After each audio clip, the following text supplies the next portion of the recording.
All right, so this is a blanket I'm working on with a 7mm hook.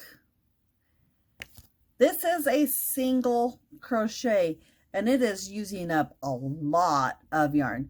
So the single crochet swatch uses the most yarn on this blanket sample than the half double. This one is a half double stitch. This one is a finished product. So, not sure how to show this. Oh, this way, I guess. Well, no, this way. So, on the single, it uses up more yarn. But on the half double, it spaces it out farther.